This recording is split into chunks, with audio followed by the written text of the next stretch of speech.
Alhamdulillahi Rabbil Alamin. Wassalamu ala Rasulillah wa ala alihi wa ashabihi ajma'in. Qala Allah Ta'ala, a'udzu billahi minasy syaithanir rajim.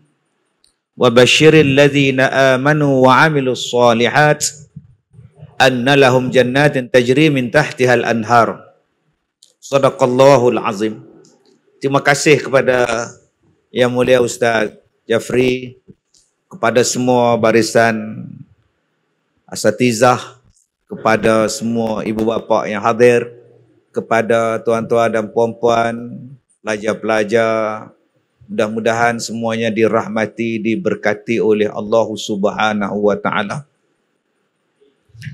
Kalau kita tengok kepada pemain-pemain bola sepak dunia yang terkenal dalam dunia ni, kalau daripada tahun 58 pemain yang paling terkenal dalam dunia, nama dia Pele, meninggal dah 2 bulan lepas, mati orang tua lah. Dia ni main bola umur 16 tahun, 17 tahun dah wakil Brazil lah, masuk Piala Dunia, menang Piala Dunia tahun 58, menang Piala Dunia tahun 72. Bayangkan adik-adik, umur 17, umur 18 ni main peringkat dunia. Daripada Pele tu, dia main macam-macam. Sampai sekarang ni nama dia Neymar. Kalau sebelum daripada itu, Ronaldo. Nak sebut nama pun susah. Romario, Santos. Ini hak Brazil punya ni. Daripada kecil, Rivaldo. Semua dua-dua belakang bapak tu. Dia pun bukannya sekolah macam kita ni. Daripada kecil, dia pun masuk akademi bola. Sebab tu dia pun boleh timbang bola, boleh bawa lari bola. Cuba tengok Ronaldo main bola. Lah gemuk dah Ronaldo. Pencen dah. Oh hebat. Pemain yang paling tua yang masih main pada masa itu, Romario nama dia. Zico. Adik-adik ni tak kenal Zico. Zaman saya kenal. Piala Dunia dulu Zico. Mereka ni mengeksport pemain-pemain bola. Satu dunia mereka eksport. Di Malaysia ada pemain Brazil, Singapura ada Brazil, Indonesia ada pemain Brazil. Sampailah ke Eropah, pemain-pemain Brazil, dan menghasilkan pendapatan berbilion-bilion dolar Amerika, hantar balik ke negara mereka, Brazil. Yuran perpindahan saja, income tax saja, dapat kepada si pemain, dapat kepada ejen, dan balik kepada negara mereka, Brazil. Begitu juga dengan negara Argentina. Mereka ni kat Lehau main bola pada kecil. Memang dilatih untuk main bola. Zaman dulu yang paling terkenal bola mereka, Maradona. Pun meninggal dah. Dulu Maradona ada. Kemudian ada pemain-pemain sampai sekarang ni nama dia Messi. Pemain terbaik dunia. Mereka bukan pergi sekolah macam kita ni. Mereka kerja mereka main bola, kuih bola, tendang bola, sepak gol, bagi penalti masuk, gelecek bola. Akhirnya mereka mengeksport pemain-pemain bola sepak ke seluruh dunia. Negara China. Hari ni adik-adik tengok negara China, mula-mula China ni dulu dia komunis. Dia bukan campur dengan orang. Dia hai dia. Bila dia mula membuka pintu luar, kepada dunia luar, China hari ni tuan-tuan, sepah China. Kereta China pun ada, motosikal China pun ada, televisyen China pun ada. Murah pula tau. Televisyen murah, RM99 9 kupang. Beli 2 hari meletup. Sampailah teknologi canggih hari ini, mikrofon daripada China, handphone daripada China, kapal terbang China buat.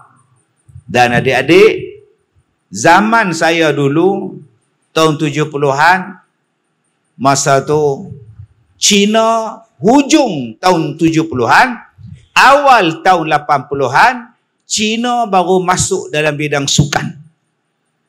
Dia masuk dalam badminton. Pemain yang paling terkenal masa itu Yang nama dia. Sekarang dah jadi nama raket Yang. Kemudian Zhao Jianhua, Liu Jin, semuanya ada. Sampailah sekarang pemain China conquer Chen Long, Chen Hong, Lin Dan. Adakah mereka ni baru belajar tahun lepas kemudian jadi juara dunia, juara Olimpik? Tak. Mereka daripada kecil dah. Kerja mereka main raket, kerja mereka main gimnastik. Budak kecil-kecil ni tuan-tuan dilatih menjadi ahli gimnastik.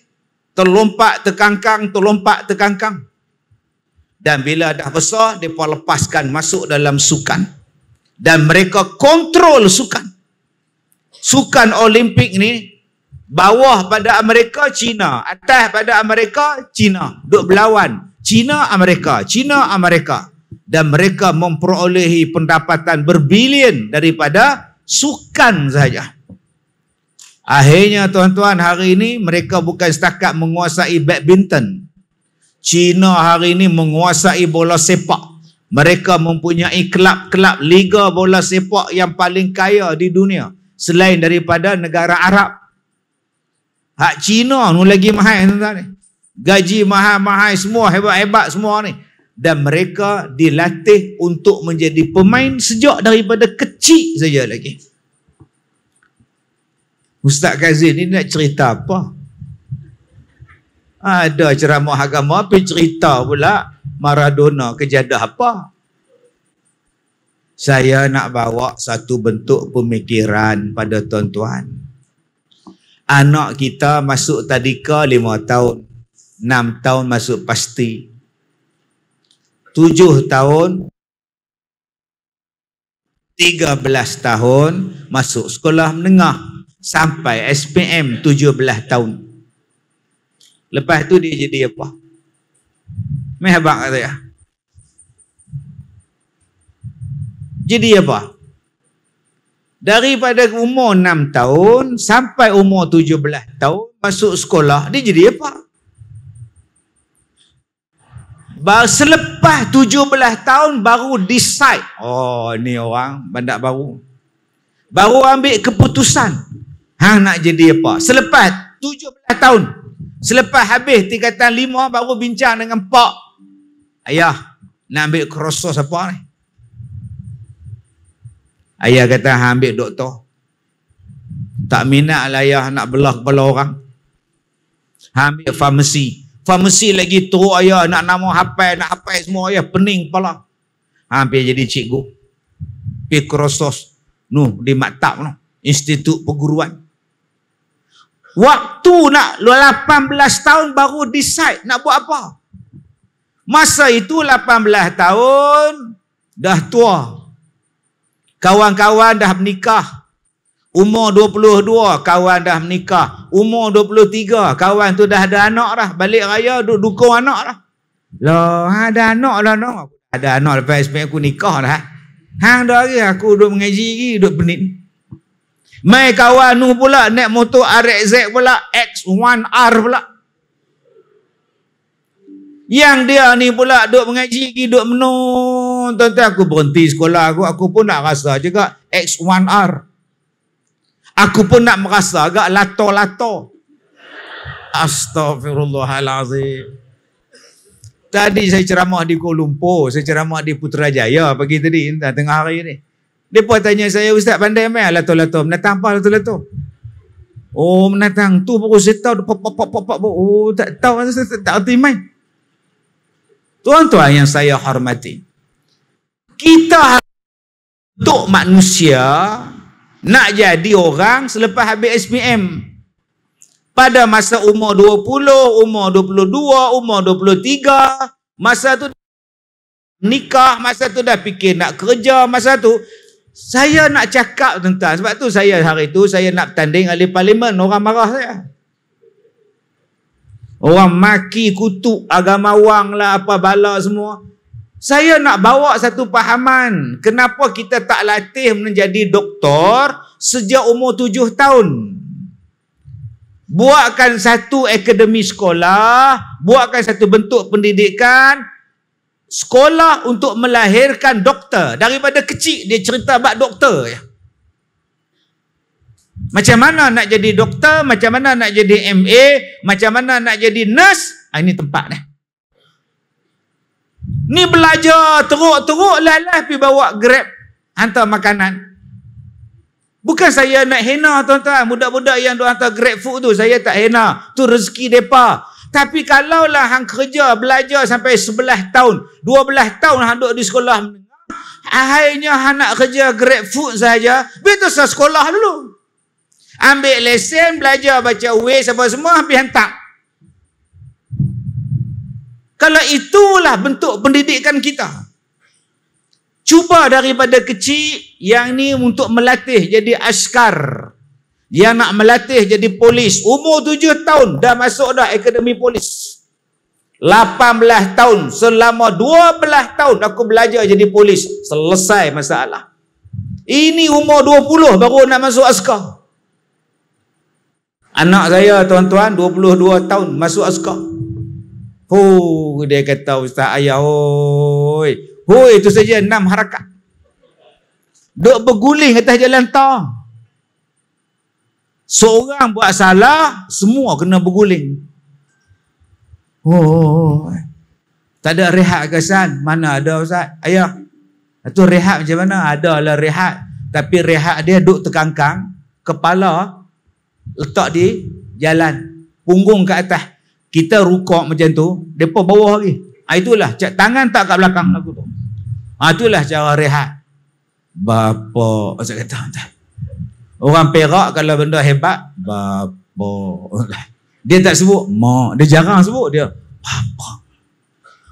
Kita latih menjadi pegawai askar bermula pada 7 tahun sampailah umur 18 tahun. Hang berlatih jadi tentera, pegang senapang, hang latih macam mana nak bawa kereta kebal, hang berlatih sampai umur hang 20 tahun, lepas tu hang kerja.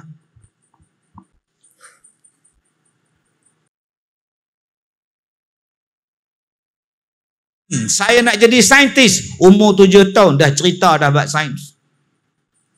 Sekarang ni di sekolah rendah, di sekolah menengah, kita belajar pelajaran yang kita tak pakai selepas habis sekolah. Saya duk tengok anak saya tu. Dia balik, dia bawa buku. Ayah, macam mana nak buat ni? Saya pun tunjuk pandai, pak. Superman lah. Mana boleh tunjuk lemah? Ni senang ni. Kalau tak nak bunyi langsung pun boleh. Pom boleh saya cakap. Rupanya dia tanya dekat saya matematik tambahan.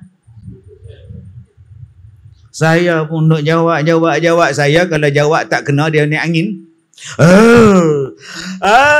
Tak apalah ayah, tanya mama lah.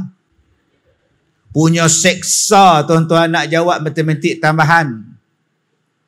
SPM dia dapat A. 1. A+ pak lah.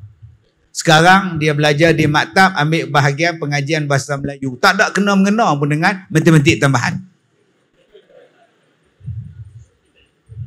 Lah dia duduk di maktab, dia ambil pengajian bahasa Melayu. Ada tentang mengesalah dia matematik tambahan. Yang hadut fikir pecah kepala tu mesti apa? Yang ni yang saya nak cakap. Kalau saya jadi menteri ke, ahli parlimen ke, kita berbahas, bawa benda ni. Kalau tak boleh dalam peringkat Malaysia, buat dalam satu peringkat, satu kawasan je.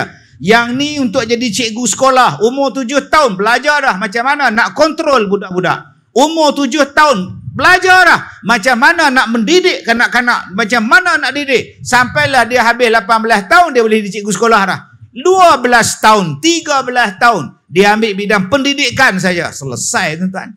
Umur 19 dia boleh menikah, umur 21 dia beranak. Ini kita duk belajar tinggi-tinggi, belajar habis-habis tak tahu nak jadi apa. Sebab tu dia ada bidang pengkhususan. Tak apa, kita tengok kereta Ustaz bukan senang ni. Pelik dia PHL 7714. Okey. Dah. Boleh lah. Daripada lampu lah. Tengok saya balik. Lepas ni siapa pula lah nak lalu lepas ni. Saya nak suruh tuan-tuan fikir. Kita sekarang ni berada pada satu zaman yang sangat dahsyat. Tuan-tuan nampak kereta ni? Kalaulah dia umur 7 tahun sampai tingkatan 5, dia belajar jadi mekanik. Dia pakar kereta. Dia boleh buat kereta, dia boleh repair kereta, dia boleh jadi engineer kereta. Daripada umur 7 tahun, dia adalah pakar kereta.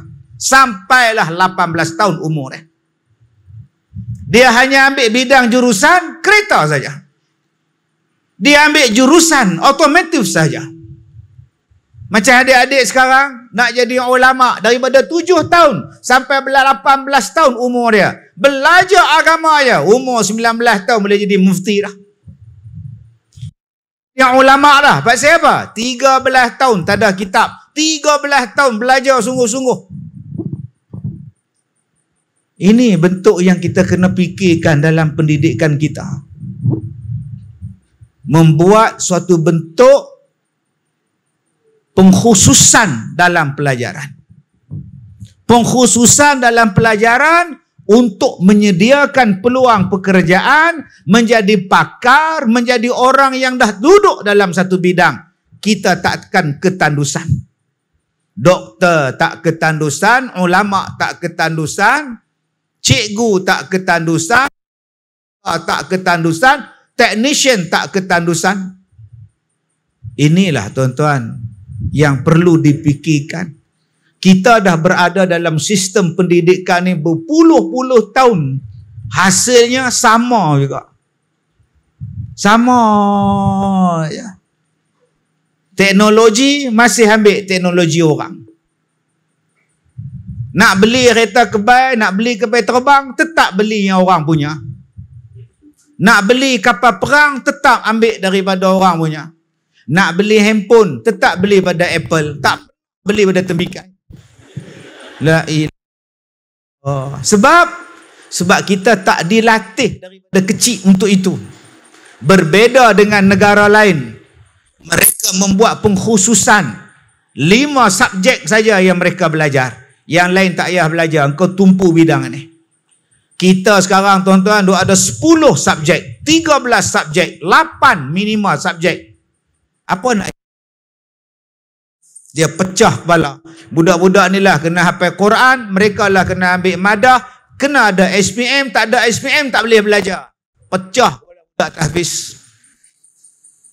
Buat bidang untuk melahirkan ulama tak payahlah SPM. Nak belajar matematik tambahan, kerja ada apa?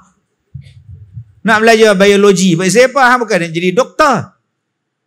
Tuan-tuan yang saya hormati, saya cakap macam ni sebab saya takut tuan-tuan, bidang kita ini semakin lama semakin jauh ketinggalan negara kita.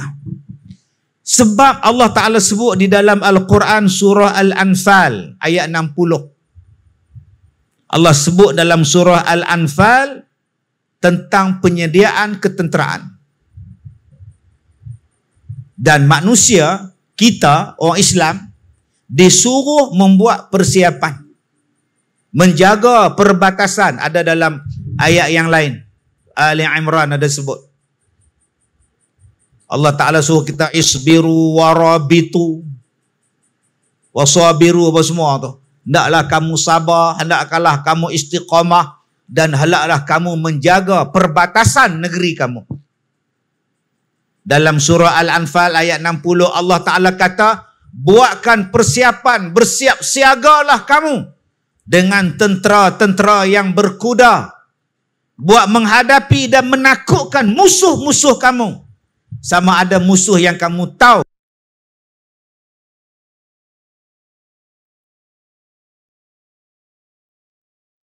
kita membuat persiapan. Membuat persiapan ni tuan-tuan, bukan kita beli senjata. Kita beli senjata, mereka tahu rahsia kelemahan senjata yang mereka jual. Kalau kita faham kepada ayat ini, dia suruh kita buat sendiri. Supaya rahsia kekuatan senjata hanya kita saja yang tahu. Tapi sayang tuan-tuan, kenapa saya cakap macam ini? Sebab kita sekarang berada di zaman fitnah. Di zaman akhir. Allah Ta'ala sebut fitnah-fitnah berkali-kali dalam Al-Quran. Dalam surah Al-Isra ayat 60, Allah Ta'ala sebut tentang fitnah. Allah Ta'ala sebut innama amwalukum wa auladukum fitnah. Cerita tentang fitnah ni banyak. Yang kita sebut sebagai fitnah akhiruz zaman. Yang kita duk baca walan tarda ankal yahud walan nasara hatta tattabi'a millatahum banyak. Okey. Fitnah ni banyak tuan-tuan. Sebab tu orang Islam kena jaga sungguh. Sampai satu masa orang Islam dah tak suka dengan Islam. Dia tak suka dengan Islam. Dia kata negara yang paling miskin Islam. Kutip zakat tiap-tiap tahun, tapi miskin juga. Negara yang paling mundur Islam. Negara yang paling banyak bergaduh sama sendiri Islam. Negara yang menjadi susah kepada orang lain minta kerja di negara lain. Dia rakyat lain tapi minta kerja di tempat lain. Negara Islam. Dia kata apa yang ada pada Islam? Hari ini ada orang dah berani cakap macam itu. Sampai ambil keputusan keluar pada Islam. Sebab dia kata dia malu jadi orang Islam. Tuan-tuan, jangan salahkan Islam. Jangan salahkan Allah. Potensi untuk jadi orang hebat semua ada di negara Islam. Cuba tuan-tuan tengok di Afrika. Orang selalu membandingkan buruknya Islam, dia nampak Somalia, dia nampak Ethiopia, dia nampak Sudan, dia nampak Afrika, negara miskin, kebuluran dan sebagainya. Tapi dia lupa Afrika dijajah oleh Itali, dijajah oleh British, Afrika dijajah oleh Perancis, dijajah oleh negara-negara ini. Kalaulah Afrika tu tak ada apa perlunya British pergi jajah? Apa perlunya tuan-tuan Itali pergi jajah? Apa perlunya tuan-tuan Spanyol pergi jajah? Apa perlunya tuan-tuan Perancis pergi jajah? Kalaulah Afrika tu miskin, buat apa dia orang pergi menyemak katil? Sebab di Afrika tu ada emas. Di Afrika tu ada berlian. Di Afrika tu ada arang batu. Allah bagi pada Afrika. Potensi untuk berjaya ada ke Afrika. Ambil hasil bumi ni, bangunkan negara kamu. Tapi apa yang berlaku? Yang berlaku ialah sesama mereka akhirnya arang batu, emas, berlian dapat dekat negara-negara tadi. Negara-negara tadi jual senjata. Engkau pergi bunuh sama-sama engkau pergi perang sama-sama engkau nak beli senjata, kita orang ada. Engkau bagi emas engkau bagi berlian engkau. Negara mereka kaya, negara tadi huru-hara sampai rakyat dia jadi pelarian, jadi kebuluran. Bukan salah Allah. Salah kamu nak rebut kuasa sampai bergaduh, halau rakyat sendiri, bunuh rakyat sendiri, rakyat lawan pula nak dapat senjata, yang ni jual senjata, negara ni jual senjata, nak dapat senjata, jual harta negara bagi pada mereka. Negara-negara yang buat senjata jadi kaya, negara yang berperang macam Afrika tadi sampai sekarang tak membangun-bangun. Tuan-tuan pergi pada negara Arab.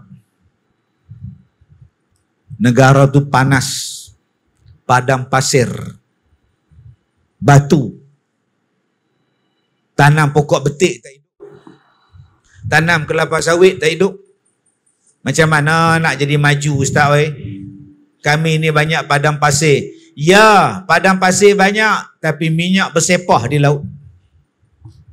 Potensi untuk Arab menjadi hebat ada. Allah Ta'ala bagi bertrilion-trilion tong minyak petroleum. Dan mereka sepatutnya boleh jadi hebat, jadi kaya orang Arab. Tuan-tuan tengok di antara negara yang paling kaya dalam dunia, Qatar, Kuwait, negara yang kaya ni, Saudi. Walaupun negaranya panas, walaupun batu, bata saja negara, bukit, gunung, ganang, tapi di laut punya banyaknya minyak. Apa yang mereka buat? Mereka berhibur dengan wang yang begitu banyak. Mereka main bola dengan begitu banyak. Mereka bayar gaji pemain bola sepak setahun 1 bilion gaji dia. Bayangkan seorang pemain bola sepak, main bola sepak, gaji dia hampir 1 bilion setahun. 1 bilion ni kalau bagi dekat Ustaz Japri, selesai masalah. 1 bilion setahun gaji saja, belum masuk rumah, belum masuk kemudahan. Mereka buat stadium bola berpuluh-puluh bilion. Habis-habis Piala Dunia, dia roboh stadium. Buat stadium hanya untuk main bola sepak sebulan, lepas habis roboh, berbilion rugi. Perbelanjaan yang terlalu besar. Mereka tak fikir nak membangunkan sekolah mereka, membangunkan ketenteraan mereka, membangunkan kehebatan mereka. Yang kaya siapa dia? Yang main bola.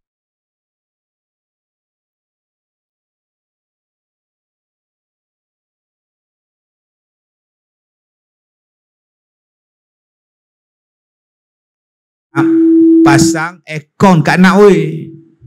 Habis-habis bola sepak habis, buka pula, tinggal padang aja. Stadium buka pintu tempat lain pula. Kayanya mereka berlumba-lumba membina bangunan paling tinggi dalam dunia. Berpuluh-puluh trilion duit habis. Sayang tuan-tuan, kalau dia bantu umat Islam di negara lain, selesai masalah. Allah bagi minyak dekat mereka. Ustaz, Bangladesh miskin, minyak tak apa banyak, biji timah tak ada, yang ada timah Fatimah B, Mughuribur Rahman. Tak mana faham, tak faham sudah.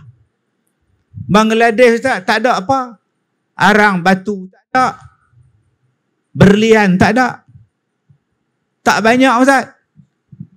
Tapi saya jawab, Bangladesh orang banyak. Aset yang besar ialah orang.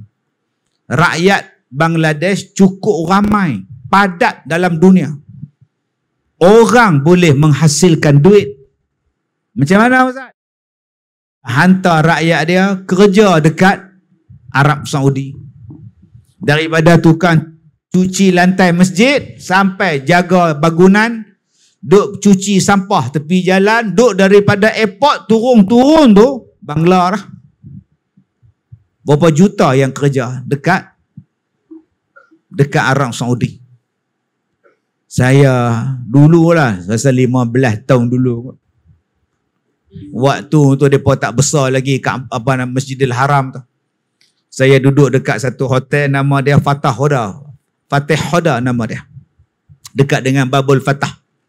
Turun Babul Fatah, nampak hotel Fatih Hoda. Kemudian ada Bilal restoran, saya suka makan roti dia. Tiap-tiap kali saya pergi, saya duduk dekat Fatih Hoda tu, dah roboh dekat Pasar Zeng.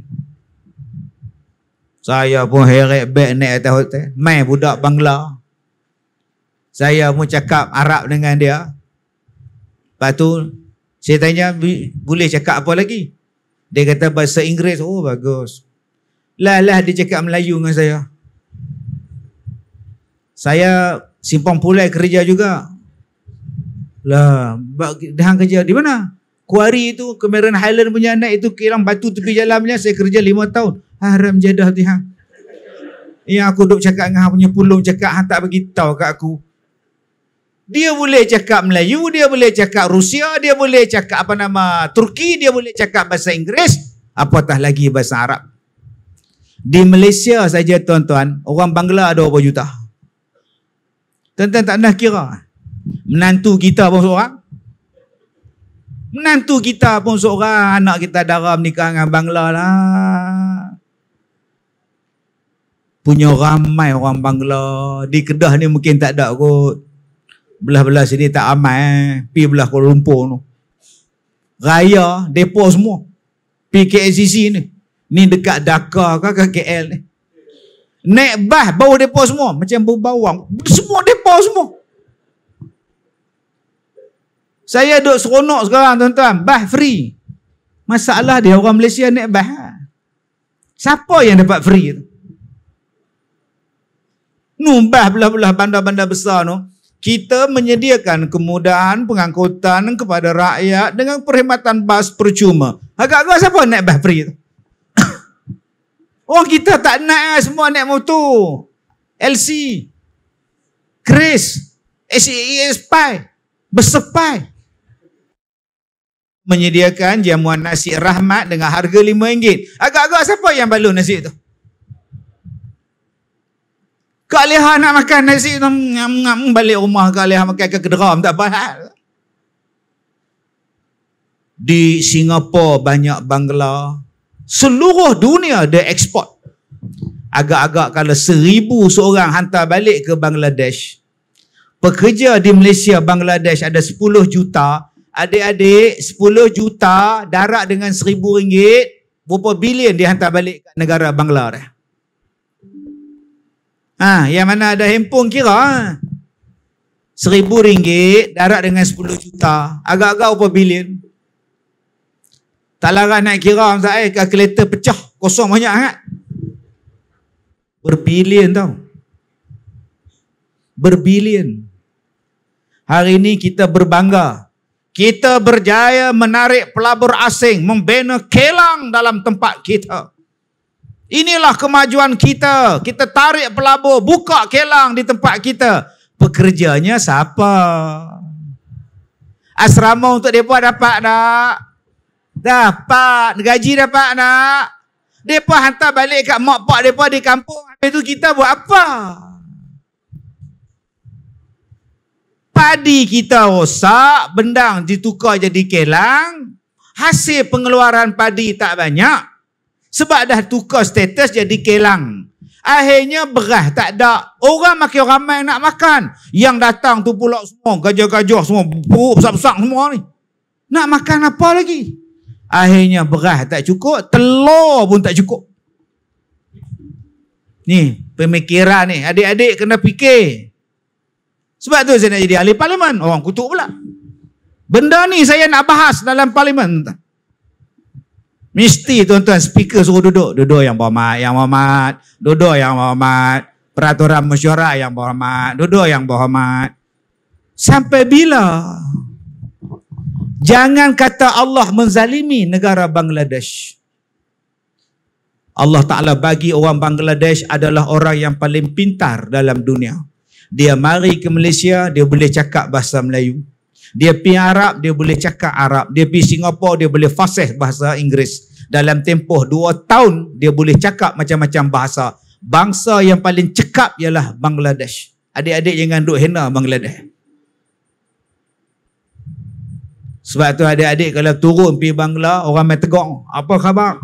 Hang apa khabar? Bangla nyembang kita. Kawan-kawan dia semua tengok dia. Rupanya dia pernah kerja kat Malaysia. Jadi, kalau negara itu tidak ada hasil bumi, Allah Ta'ala bagi pada negara itu hasil daripada rakyat. Dan orang Bangladesh adalah orang yang paling kuat bekerja. Di lebuh raya, mereka bekerja. Buat bangunan, mereka buat kerja. Mereka kuat. Dengan wang yang mereka dapat itu, mereka membangunkan negara mereka. Kalaulah mereka ekspor 100 juta rakyat bekerja di luar negara, 100 juta hantar balik RM1,000, ada berapa bilion kerajaan mereka dapat dalam sebulan. Masya Allah. Tuan-tuan, di tanah Melayu, Allah Ta'ala bagi apa untuk kita maju? Allah Ta'ala bagi minyak, Allah Ta'ala bagi emas, Allah Ta'ala bagi biji timah, Allah Ta'ala bagi tanah. Semua sebab untuk berjaya ada di Malaysia. Jadi jangan cakap bahawa Allah Ta'ala menzalimi negara Islam. Tak. Allah Ta'ala bagi semua cukup dah. Cuma sayang tuan-tuan, kita tak gembelengkan hasil-hasil bumi yang Allah Ta'ala bagi pada negara-negara kita untuk mengembang dan menguatkan ajaran Islam. Dan yang kita memilih ialah untuk berbunuh-bunuhan, berperang-perangan sesama Islam.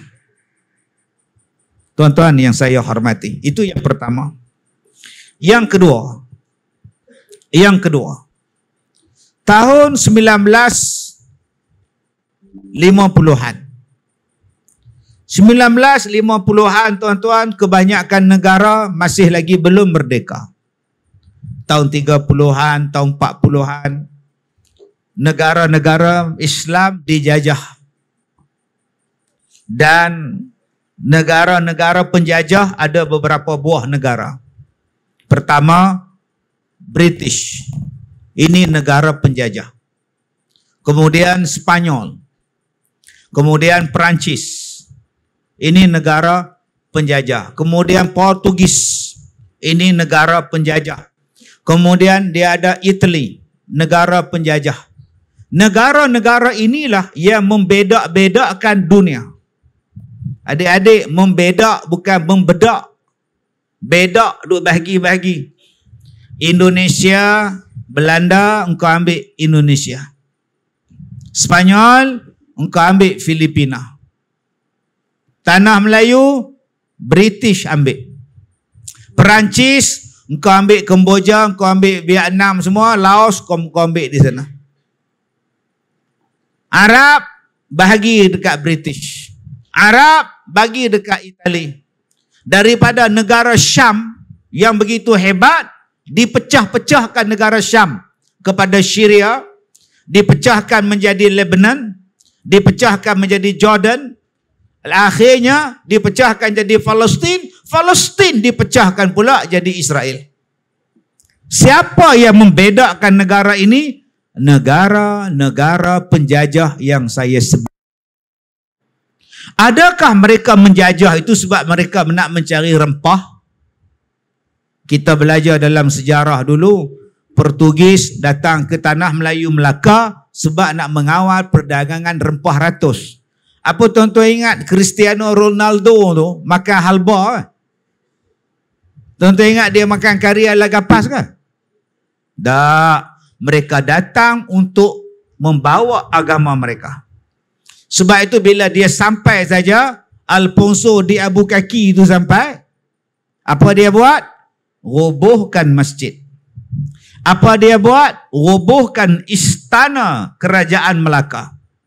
Apa dia buat? Dia ambil batu nisan, dia ambil masjid, dia ambil kubur-kubur raja-raja orang Melayu, dibinakan kota Apamosa.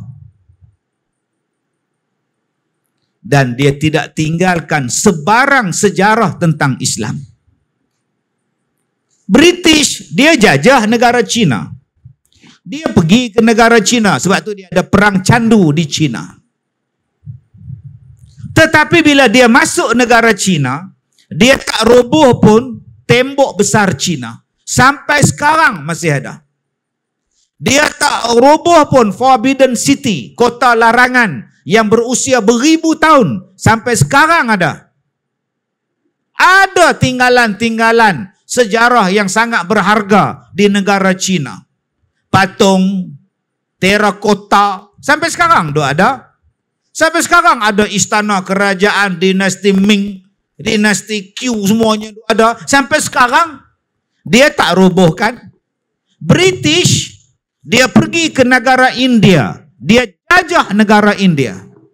Daripada Gujarat, daripada Goa sampai ke Hindustan, ke Kashmir. Dia jajah tuan-tuan negara-negara ni. Dan dia tak rosak pun istana Taj Mahal. Dia tak rosak pun tuan-tuan sejarah-sejarah kerajaan Hindu. Tetapi kenapa bila dia menjajah negara-negara Islam, dia rosakkan monumen percutan. Adik-adik pergi melawat di Melaka. Mana dia? Istana Raja Melaka. Tak ada. Mana dia? Masjid yang lama-lama yang berusia ribuan tahun di Melaka. Tak ada. Sebab apa? Sebab mereka datang, mereka menghapuskan tanda-tanda Islam di negara-negara yang mereka jajah. Dahsyat tuan-tuan. Sebarang. Subhanallah, Masya Allah tuan-tuan. Ya. Umum Ustaz. Ya. Baik. Okay. Tak apa. Baik, tuan-tuan yang saya muliakan. Tak mana tau, lupa. Kadang-kadang mereka sendiri yang robohkan monumen, tanda-tanda kebesaran kerajaan Islam supaya tak nampak Islam di negara tu. Dan kadang-kadang mereka menggunakan orang Islam untuk merosakkan tanda-tanda kebesaran Islam di negara tu. Yang ni lagi dahsyat. Ada ke Ustaz? Mereka menggunakan orang Islam merosakkan tanda-tanda Islam. Ada? Tuan-tuan pernah tahu tak? Mereka nak robohkan makam Nabi. Tuan-tuan tahu? Tuan-tuan pernah baca ada sejarah makam Rasulullah tu nak ditutup, nak diubah di tempat lain, bukan dekat Masjid Nabawi? Tuan-tuan pernah belajar ada sejarah Telaga Air Zam-Zam tu ditutup, dikambus dengan alasan ada penyakit taun? Tuan-tuan pernah tahu tak makam rumah kelahiran Nabi tu nak dirobohkan? Tuan-tuan tahu tak binaan kubur Khadijah isteri Rasulullah diratakan? Makam mak Nabi pun diratakan. Sampai telaga Nabi habis ditutup. Tidak ada lagi tuan-tuan tanda-tanda yang besar. Nasib baik dibantah beberapa tempat oleh Kesatuan Negara-Negara Islam. Jangan tutup. Akhirnya rumah Nabi dia buat library penuh dengan taik burung depan ya. Stesen bah dulu ni. Syat tuan-tuan. Sebab tu saya nak cakap pada tuan-tuan, musuh Islam dia tak suka dengan kita. Ayat yang saya bacakan tadi, walan tarda tu. Dan tak sukanya Islam mereka pada kita bukan sikit-sikit anak punya benci. Mereka benci sungguh. Sebab itu Allah Ta'ala kata, wahai orang Islam, buat persiapan. Sebab kamu tak tahu siapa musuh kamu. Tahun 50-an, tahun 40-an tuan-tuan, lain bentuk dia. Mereka membawakan kepada kita kekayaan negara-negara Islam dibawa balik ke tempat mereka. Akhirnya orang Islam jadi miskin. Ketinggalan yang di kampung dengan yang di pekan, walaupun dalam satu daerah yang sama, ketinggalannya hampir 20 tahun.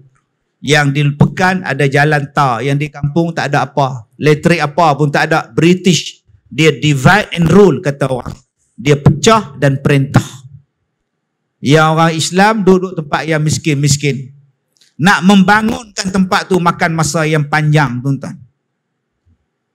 Mereka buat sungguh untuk kita. Kita saja yang tak sedar. Kita tak sedar. Dan sebelum mereka balik ke negara mereka. Sebelum mereka balik ke negara mereka. Pastikan bahawa orang-orang Islam yang mereka tinggalkan akan berperang sampai mati. Akan bergaduh sampai mati. Dengan mereka meninggalkan sistem yang orang Islam duk pakai sampai sekarang. Dan inilah hasil dia tuan-tuan. Kita akan bergaduh 24 jam hanya kerana masalah pangkah saja sampai sekarang. Tak bolehkah kita bersatu untuk bangunkan anak bangsa kita tanpa mengira perbezaan ideologi politik? Bangunkan ekonomi, bangunkan ketenteraan, bangunkan pendidikan. Tak payah fikir lagi dah. Tapi sayang tuan-tuan, kita kerjanya nak menjatuhkan kita sesama kita sampai bila-bila. Hasil apa yang ditinggalkan oleh penjajah. Tuan-tuan yang saya muliakan, kadang-kadang Al-Quran kita tak tadabbur. Afala yatadabbarun Al-Quran. Allah tanya kat kita, apakah kamu tidak mentadabbur Al-Quran? Okey, saya diminta untuk mengumumkan pelancaran kutip untuk kita punya pembangunan sekolah. InsyaAllah tuan-tuan, saya minta pada para lancarkan untuk membuat kutipan dana. Baik, tuan-tuan yang saya hormati. Balik yang tadi balik. Allah soal kita, adakah kamu tidak mentadabbur Al-Quran? Allah tak tanya, apa kamu tak tafsir Quran? Allah tanya tadabbur. Tadabbur lain, tafsir lain. Tadabbur lah. Kenapa tak tadabbur? Ustaz, contoh tadabbur tu apa Ustaz? Ni dia. Allah berfirman, wasna'il fulk bi'ayunina wa wahyina. Hai Nuh, buat kapal dengan pemerhatian, dengan wahyu daripada kami, buat kapal. Okey, orang kita faham buat kapal.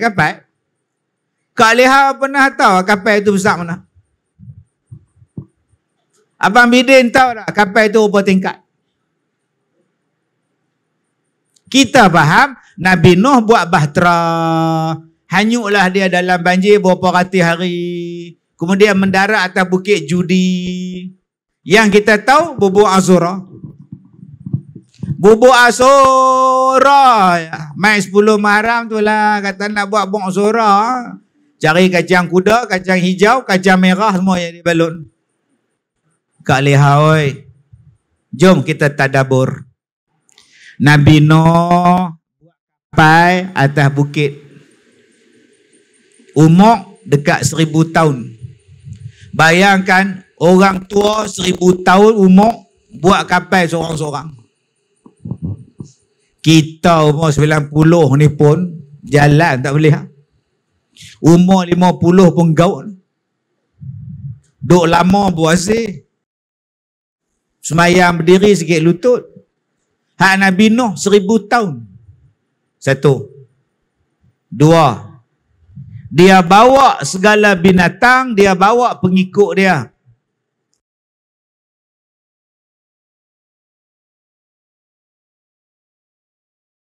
Untuk perbekalan, 1 tingkat untuk binatang, 1 tingkat lagi untuk orang. Soalan dia bawa segala binatang. Binatang tu makan apa? Kak Leha oi, binatang tu makan apa? Katalah dia bawa gajah. Gajah sekali makan berapa tan? Rimau sekali telan berapa kilo? Itulah nama dia tadabbur. Dia hanyut 150 hari, dia minum air apa? Boleh tak saya kata dalam kapal dia ada tangki, dia simpan air? Boleh tak? Tidak, dia nak mandi guna apa? Dia nak minum, kalau tak ada air nak minum apa? Air banjir ada Ustaz. Mangah pergi minum air banjir. Kita ada banjir tak apa. Air banjir itu, air bah ada, buat air buat. Dia mesti bawa air bersih dia. Dia mesti bawa makanan dia. Dia mesti bawa sayur dia. Binatang rimau tak makan nasi. Dia bawa segala binatang. Maknanya, kalau 150 hari dia hanyut,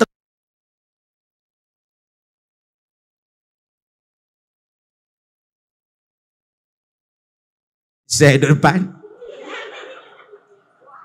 2 hari habis. Boleh tak saya kata dia ada peti air? Pasal apa yang geleng kepala? Sebab dalam orang zaman dulu bodoh. Kita dah diajar orang zaman dulu bodoh, orang zaman dulu tak pergi sekolah, orang zaman dulu mundur, orang zaman dulu buat rumah dalam batu, dalam gua, orang zaman dulu tak erti apa. Tapi dia lupa Nabi Nuh tu yang kedua selepas Nabi Adam. Berapa ribu tahun dulu boleh buat kapal. Hang tak boleh fikir pula. Macam mana dia potong kapal, macam mana dia potong kayu, mesin lagu mana. Tuan-tuan ingat dia guna kapak lah. Cuba fikir tuan-tuan. Tak payah fikir. Tengok ayat Quran. Duk ada 114 ayat berkenaan dengan orang dulu lagi hebat daripada kita. Itu jawapan dia. Allah Ta'ala kata orang dulu lagi kuat daripada kita.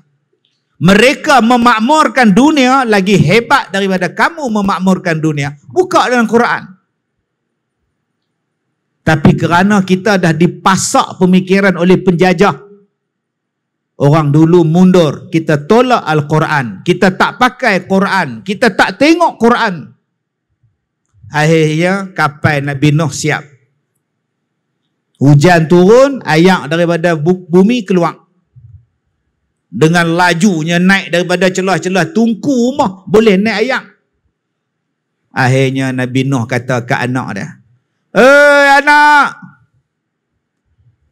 main naik banjir ni. Anak dia kata apa? Tak apa-apa naik kapal, cek naik bukit. Masa tu ribut, masa tu hujan lebat, masa tu dah mula nak start banjir. Okey, sekarang saya tutup mikrofon. Kita duduk sebaris, Saya duduk diam. Saya duduk diam. Abang oi, mai. Agak-agak dia dengar. Padahal duduk sebaris. Tutup mikrofon. Abang, mai sat. Pekak dengan orang tua ni. Bayangkan Nabi Nuh tu 1000 tahun. Tuanya dah. Suara duduk larat lagu mana? Duduk atas bukit, anak di bawah. Anak, main naik. Tak apa-apa oi. Kalau saya kata depa ada walkie-talkie boleh? Tuan-tuan gelak nampak. Pasal apa? Pasal pemikiran kita kata kemajuan hanya di zaman kita. Kita tak kata kemajuan ada di zaman dulu-dulu. Maka Nabi Idris sebelum Nabi Nuh, dia dah tahu dah. Satu hari dunia ni akan hancur teknologi dia. Dunia ni akan hancur teknologi dia. Tak dapat nak diselamatkan. Bila datang banjir, datang gempa, apa semua, teknologi hancur. Kerana umat menolak Nabi. Sebelum dunia ni dihancurkan, baik aku simpan dulu teknologi ni. Macam mana nak simpan teknologi supaya tak rosak? Kalau tulis dalam kertas, habis. Kalau tulis dalam pendrive, hanyut. Kalau rakam tak boleh, kita gunakan kaedah raqim. Kaedah apa? Raqim. Bahasa Melayu rakam lah. Raqim.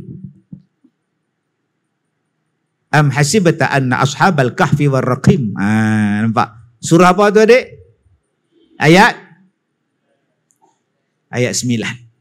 Apakah kamu menyangka bahawa kisah Ashabul Kahfi dan Ar-Raqim itu hebat? Balik buka tafsir. Apa dia Ar-Raqim? Ar-Raqim tu yang duduk ditulis di dinding gua. Adik-adik pergi nanti dah besar nanti pergi ke Jordan, nampak di dinding gua tu tulisan gambar. Itu nama dia apa? Ar-Raqim. Buat elok-elok, tahan gempa, tahan banjir, tutup rapat-rapat. Itu masa orang akan jumpa balik teknologi ni. Maka datanglah banjir ke, satu dunia ke, teknologi ni tak hilang. Akan ada terus. Tuan-tuan. Maka orang putih ni tuan-tuan, mereka kaji Quran, mereka pun tengok Quran. Orang dulu lagi hebat daripada kamu. Orang dulu lagi maju daripada kamu. Tapi kemajuan mereka pergi ke mana? Di mana negara yang maju tadi? Mereka mula mencari. Mereka mula mencari benda-benda yang ada tu. Mereka cari di mana? Pergi ke Mesir. Mereka jumpa piramid. Mereka datang tanah Melayu. Jumpa piramid. Seluruh piramid tuan-tuan ada dalam dunia. Dan mana yang ada, mereka akan pergi jajah. Di Meksiko, di Indonesia, di Mesir, di Yaman. Mereka cari ini, mereka bongkar. Dan mereka bawa balik khazanah yang sangat hebat. Ilmu yang sangat tinggi. Mereka bawa balik ke Perancis, bawa balik ke England. Dinamakan sebagai revolusi industri. Yang membawa kemajuan dalam dunia selepas mereka jumpa yang saya sebutkan tadi. Mereka mula bina kapal terbang, mereka mula membina kereta, mereka mula membina teknologi industri. Dan mereka jadi negara yang kaya, menguasai dunia sampai sekarang. Bila orang Islam dah boleh masuk dalam gua, boleh masuk dalam piramid, baru mereka suluh.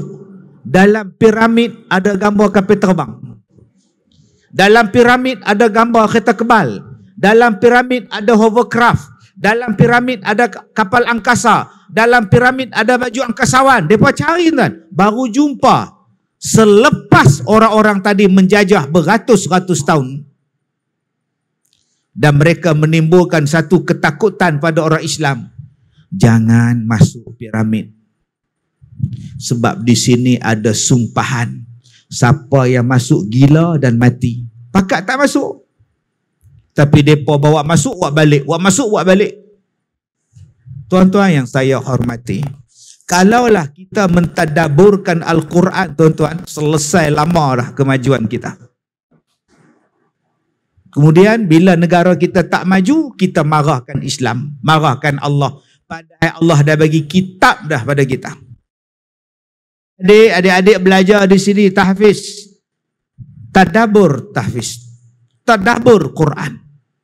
Al-Fatihah, Al-Baqarah. Semalam saya forum perdana pengurusi majlis tu. Terima kasih kepada yang berbahagia Datuk Ustaz Kazim Ilyas, pengurusi Pusat Pendidikan Al-Baqarah. Saya tengok Al-Baqarah tu lembu betina. Al-Barakah jauh tu.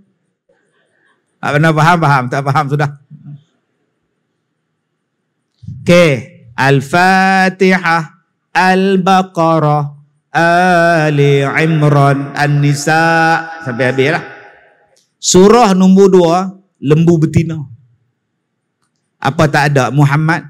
Apa tak ada Nuh? Apa tak ada Maryam? Apa tak ada Ibrahim? Yang boleh letak selepas nama Al-Fatihah? Letaklah surah Muhammad ke? Letaklah surah Nuh ke? Letaklah surah Ibrahim ke? Letaklah surah Maryam ke? Surah Luqman ke? Diletaknya surah lembu. Nampak? Kalau kita tadabbur, selesai masalah. Orang Melayu beratus-ratus tahun disebut bodoh macam lembu, bodoh macam lembu, bodoh macam lembu. Akhirnya kita benci dengan lembu. Memang dinamakan surah Al-Baqarah sebab dalam dia ada kisah lembu. Tetapi kau kajilah lembu. Kenapa engkau sebut lembu bodoh? Sedangkan dia ada surah lembu betina. Memang dia bodoh, kita tak katalah dia bodoh. Rumput tu hijau, dia makanlah. Kemarau sebulan tak hijau, jadi oren, jadi kuning. Lembu tak nak makan, bukannya susah. Ambil spek mata hijau, boh kat dia, dia makan. Susah apa? Lembu. Tapi cuba kaji tengok, daripada lembu keluarnya susu. Dalam Al-Quran sebut benda ni. Di antara dia keluar susu, antara tempat kantung ni tengah-tengah dia ada susu. Adik-adik orang Melayu pula faham, anak kamu kalau bagi minum susu jadi bodoh macam lembu. Ustaz-ustaz pun mengajar macam tu, jangan bagi susu lembu nanti jadi lembu. Kita tiap-tiap hari makan nasi tak jadi beras pun. Dah lembu keluarkan susu tu terbaik. Sampai bila kita nak kata ciptaan Allah tu jahat? Hoi, jangan makan kuning telur, kolesterol. Allah yang buat tu telur tu. Takkan Allah nak bagi pada kita satu makanan halal yang menjahannamkan kita? Allah Ta'ala bagi telur. Orang kata, makan kuning telur, kolesterol. Tak makan. Berapa banyak yang tak mau makan? Makanlah daging lembu ni. Oh, daging merah, kolesterol. Akhirnya tak makan daging. Santan. Tak makan kan nasi lemak. Oh, kolesterol. Takkan Allah Ta'ala jadikan buah nyok jahat? Adakah salah makan santan? Tuan-tuan tahu tak, orang putih dia minum santan gitu ya, ngak. Mai kat orang Melayu dia kata santan tak elok. Saya buat bubuk apa semua guna susu. Ganti dengan susu kan? Oh gitu pula tak guna saya, kolesterol. Pula hutang. Takkan Allah Ta'ala nak ciptakan kepada kita satu benda yang menjahannamkan kita, melainkan benda tu Allah kata haram. Babi. Ustaz, babi ni pun Allah Ta'ala ciptakan. Mesti baik. Tak makanlah Ustaz. Babi. Dah Allah haramkan makan babi, tak ada faedah pada dia. Tapi kalau Allah Ta'ala tak haramkan benda tu, mesti ada manfaat. Akhirnya orang kita pun tak mau beli.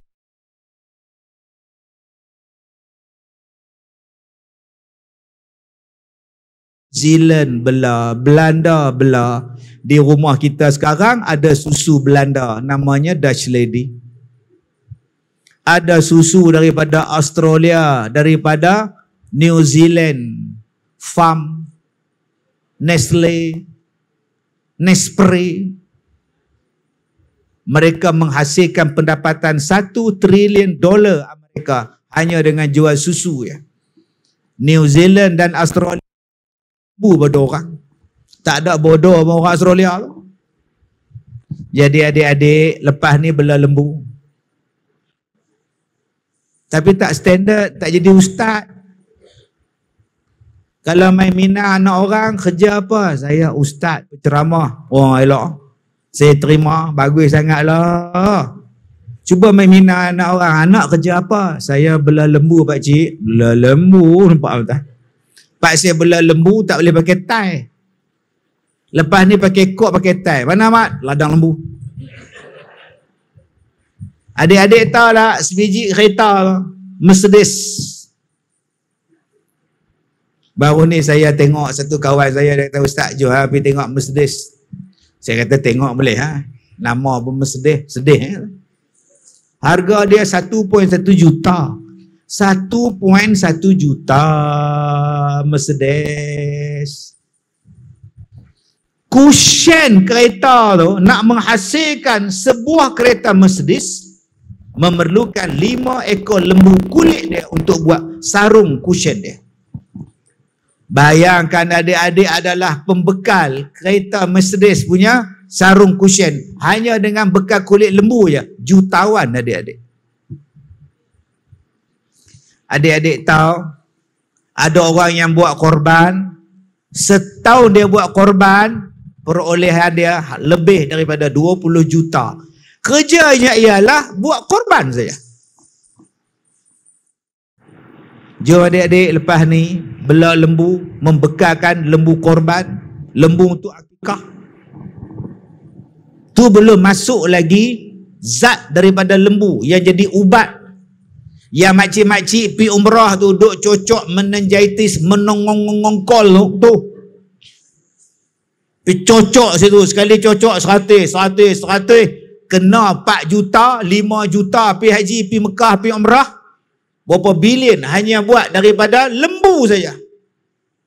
Ambil dia punya tu, buh dalam badan supaya dia jadi tegak macam lembu. Lembu mana ada batuk, lembu mana ada demam, duk elok tengah jalan. Orang langgar, orang tu mati, dia tengok. Banyaknya kalau adik-adik lah duk sekolah ni, tadabbur Al-Quran saja. Tadabbur nama surah. Adik-adik akan jadi hebat. Lepas ni Ustaz Japri tak payah buka sekolah. Buka ladang lembu di Melaka. Jutawan dah boleh bangunkan orang miskin. Boleh membekalkan daging lembu yang boleh tahan setahun, 2 tahun. Mana ada daging lembu tahan setahun, 2 tahun Ustaz? Buat serundin tahan bertahun. Buat daging kering tahan bertahun. Banyaknya tuan-tuan. Belum kita masuk lagi suratul Nahl, surah lebah. Belum kita masuk lagi suratul Hadid, surah besi. Ui, banyaknya tuan-tuan. Saya pergi ke Dubai. Saya naik bangunan yang paling tinggi dalam dunia. Saya nyimbang dengan Tok Arab. Saya naik yang hak cepat. Kalau naik lama tu beratur kena tempah. Kena tempah pula beratur panjang pula. Tak payah buang masa aku ya. Jumpa dengan pegawai dah. Saya nak naik cepat boleh tak? Boleh. 400. Boleh lah. 400 janji aku naik. Naik dia tuan-tuan. Lajunya subhanallah. Dia ada berapa ratus meter dekat 1 kilometer. Dia punya laju tu zap sampai dah. La zam-zam ala Kazim sampai dah. Subhanallah. Oh, laju sangat ah. Bila sampai di atas saya rasa lutut saya ketang. Tingginya mak ngahoi 1 kilometer hampir. Kita naik menara KL kita gayat. Naik menara Lustak kita gayat. No, naik menara Hak Langkawi no. Menara Maha baru ni saya naik. Oh, gayat dah. Dia cermin. Nak tengok dia jangan tengok bawah, tengok atas tak apa. Pijak-pijak cermin. Oi, kena tarik balik. Oh, yang di Langkawi tu bagus. Lepas-lepas nawak di atas, pegawai dia kata, Ustaz, kita makan di bawah. Kena bayar ke macam mana? Saya dah makan kat hotel tadi. Free Ustaz, termasuk dalam package. Betul tak apa, saya belum makan, tak kenyang lagi ni. Oi, tuan-tuan, dia bagi free pula nasi lemak, kuih muih, bancuh kopi sendiri. Bagus Langkawi tu. Jangan bankrupt sudah. Gayat saya. Tapi saya naik tak segayat yang di Dubai. Saya kata dalam hati, kalaulah aku jatuh bangunan ni, bersepai daging ni. Polis ambil plastik hitam kutip, seketul daging. Tingginya, subhanallah. Saya tanya dekat pegawai dia tu. Saya duk ikut saya. Besi yang buat bangunan ni banyak mana? Saya suka tanya benda hak saya tak tahu. Benda hak dah tahu tanya buat apa? Kita duk tengok orang sebelah basuh motor. Basuh motor lah. Dah tahu tanya apa lagi? Bodoh betul. Pada yang jawab tu pun dah basuh kereta. Tanyalah benda lain hak belum kita tahu. Saya tengok bangunan paling tinggi adalah KLCC situ. Oh, bangga. Saya kata, I'm from here, Malaysia. Oh, really? Ya, KLCC ni. Oh, bangga tau. Lepas tu saya tanya dia pula, berapa lama, berapa banyak besi yang membuat bangunan tu 10,000 kilometer. Kalau disusun sepanjang-panjang sebatang besi itu sepanjang tu daripada Dubai sampai ke Australia panjang dia. Bayangkan besi itu boleh membangun bangunan paling tinggi dalam dunia. Saya nak heran. Sikit saya tak heran. Sebab Allah dah sebut benda tu dalam Quran. Nama dia surah Al-Hadid, surah besi. Kami turunkan besi yang banyak manfaat kepada kamu. Soalan dia, adik-adik kenapa tak menjadi toki besi? Habis sekolah ni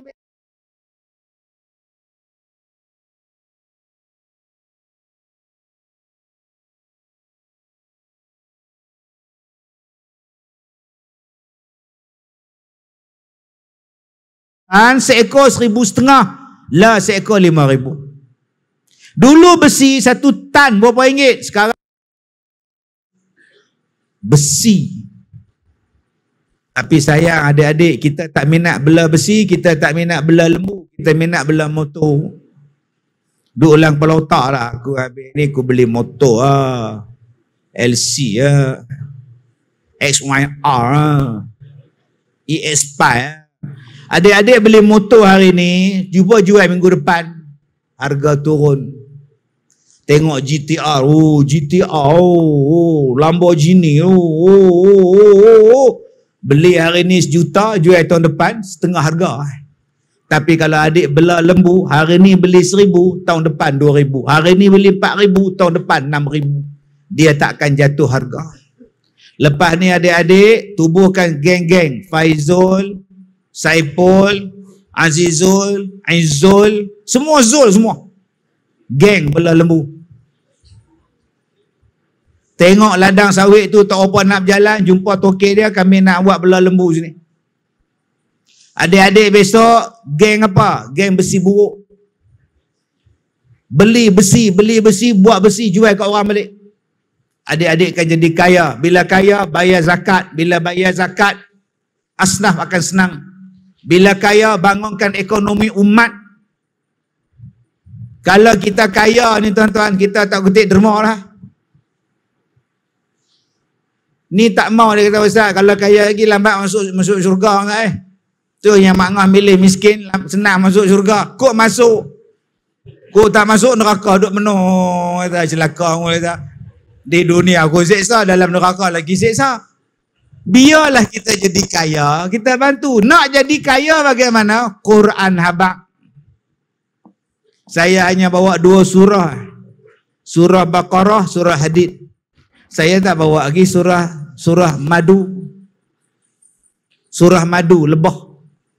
Allah kata lebah tu ada 3. Hak di gunung, hak di bukit, di tanah, yang dibelah. Dalam Quran sebut lama dah, lebah tu boleh dibelah. 3 jenis lebah. Yang di bukit satu. Yang di pokok di tanah satu. Tebuan tanah lebah. Hak tu hak bayar. Satu lagi lebah yang boleh dibelah. Allah sebut lebah boleh dibelah. Jom adik belah lebah. Kawan saya orang Siam belah lebah dalam kebun longan. Perolehan dia subhanallah. Jadi kalaulah kita nak jadi hebat tuan-tuan, Quran ada. Quran ada. Jangan salahkan Islam kalau kita mundur. Jangan salahkan Allah kalau kita miskin. Asbab untuk awak jadi maju, asbab untuk awak jadi kaya, asbab untuk awak jadi hebat, dah ada dalam Quran. Cuma kita perlu gali. Dan itulah gunanya sekolah-sekolah macam kita ni tuan-tuan. Untuk melahirkan orang-orang yang cerdas pemikiran dia, yang hebat pemikiran dia. Dan lama-lama kita akan jadi negara yang hebat, bangsa yang hebat. Hebatnya sekolah macam kita ni apa tuan-tuan? Kita tak minta pun peruntukan. Nak bangun sekolah, nak bangun itu, nak bangun ini, semua kita cari sendiri. Bayangkan, kita tak minta pun. Tuan-tuan, sekarang ni saya sedang berada dalam televisyen di rumah tuan-tuan. Cuma tuan-tuan tak nampak tengok saya, pasal tuan-tuan tengok saya live. Saya ni adik-beradik hantu raya. Dalam TV pun saya ada. Sekarang TV satu. Sekarang pun saya ada dengan tuan-tuan. Mana satu hak betul ni? Hak TV satu ke hak sekolah Ustaz Jeffrey? Yang dulu, yang sekarang ni itu rakaman forum perdana. Yang hak sekarang ni live.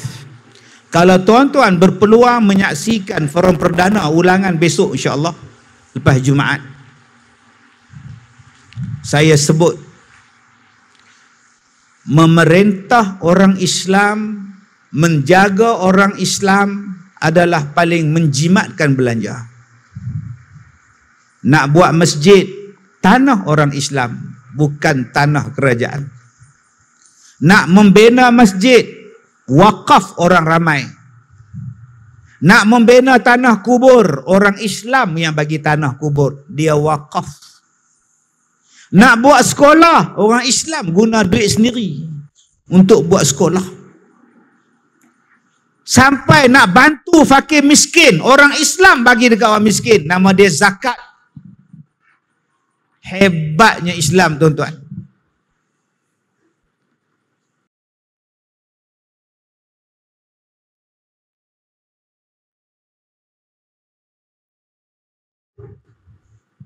Buat masjid pun duit sendiri, buat surau pun duit sendiri, buat sekolah pun duit sendiri.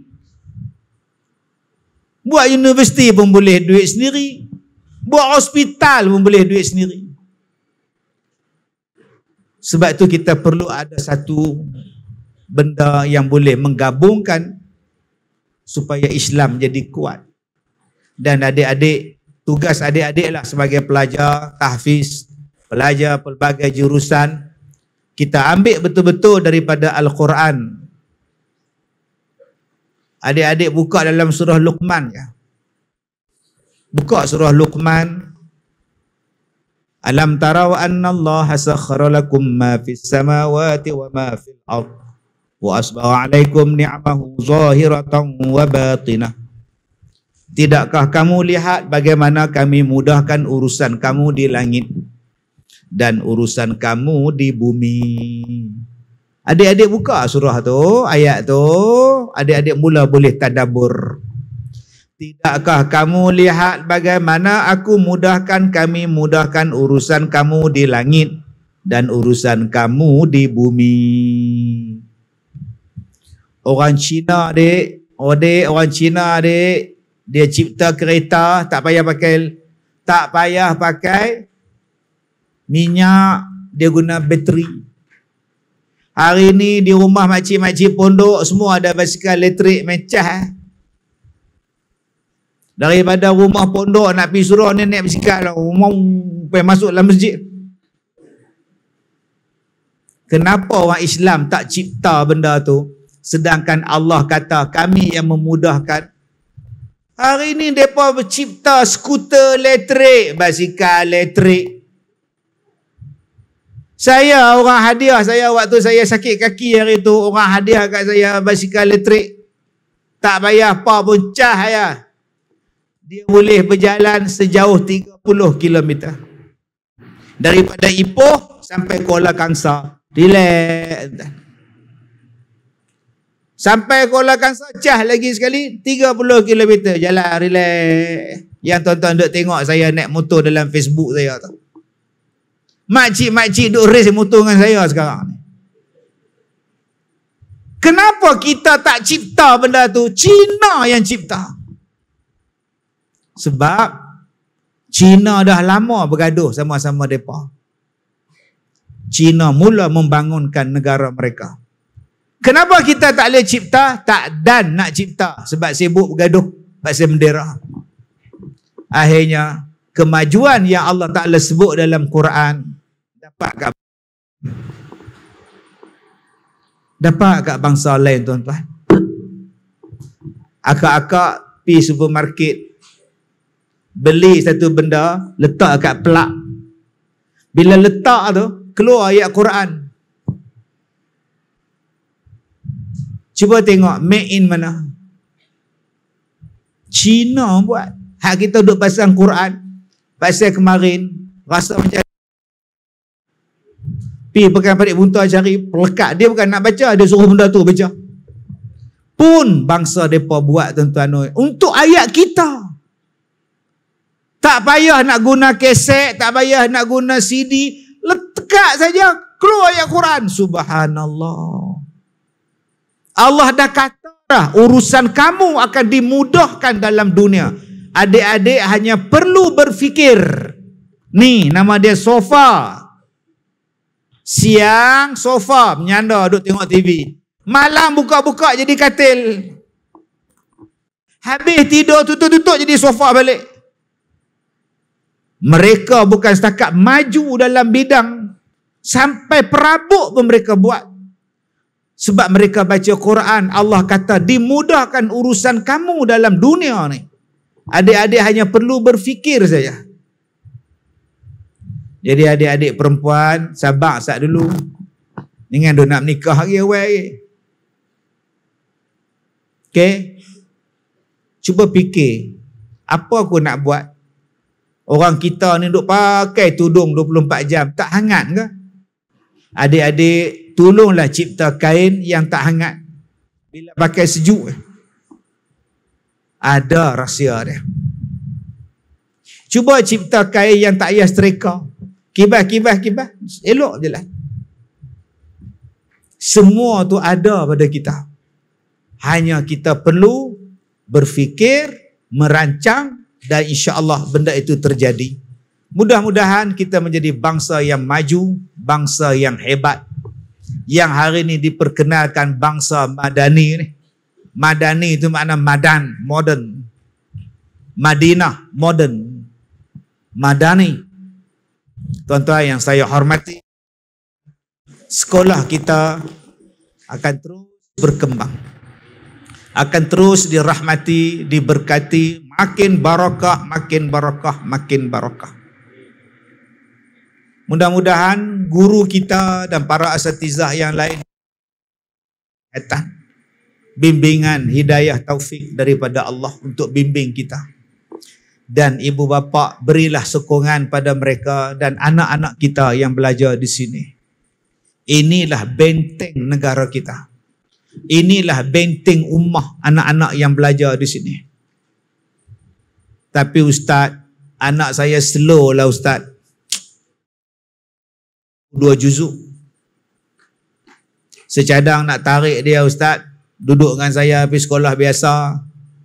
Satu bapa datang jumpa saya. Dia tak boleh pergi Ustaz.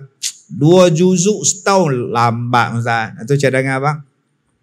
Nak balik dia duduk dengan saya lah. Sekolah biasa lah, tak boleh kita bidang lain pula lah. Saya kata silakan, ambil lah. Saya tak larang.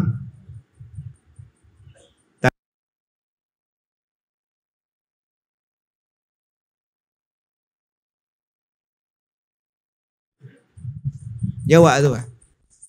Dia sembahyang subuh seorang dia ke? Dia sembahyang subuh jemaah? Dia sembahyang subuh seorang dia. Tu pun kok dia bangkit. Dia sembahyang subuh pukul berapa abang? Tak tahu. Kok dia bangkit? Dia tak bangkit pukul 8. Benak-benak anak kita pun, dia duduk di sini pukul 5.30 dia ada dah dalam surau. 6.30 dia sembahyang subuh berjemaah. Abang tak seronok ke anak kita sembahyang subuh tiap-tiap hari yang Nabi kata man sallas subha fahuwa fi zimmatillah. Siapa yang sembahyang subuh Allah jaga dia. Nabi cakap direct, siapa yang sembahyang subuh dia berada dalam pemeliharaan Allah. Anak akak 2 juzuk setahun biasalah kak. Suami akak tu 30 tahun baru 1 surah. Dia 2 setahun baru 3 juzuk, 2 juzuk biasa. Saya waktu saya hafal Al-Quran dulu tuan-tuan, saya boleh tamat 30 juzuk 2 tahun setengah. 2 tahun setengah. Tu pun saya lambat tang surah di atas. Sebab saya tak hafal masa tu Al-Mulk, tak hafal Waqiah, tak hafal Yasin. Kawan saya tu almarhum Ustaz Saleh, dia potong saya. Pasal dia hafal benda-benda tu di sekolah dia. Saya tak ada nak hafal di sekolah agama. Mereka dah hafal di sekolah agama. Main naik di atas ni, dia potong saya laju, dia habis tu. 2 tahun setengah tuan-tuan, 3 tahun lah habis. Alhamdulillah, maghrib berjamaah, isyak berjamaah, subuh berjamaah. Supaya Allah pelihara. Kalau abang nak, ambil lah. Saya pun tak nak bela anak abang. Tapi sekurang-kurangnya abang, bila dia sembahyang subuh berjemaah, dia dalam jagaan Allah. Wallahu a'lam. Saya minta maaf jika terkasar bahasa. Mudah-mudahan Allah berkati kita semua. Saya minta maaf. Assalamualaikum warahmatullahi wabarakatuh.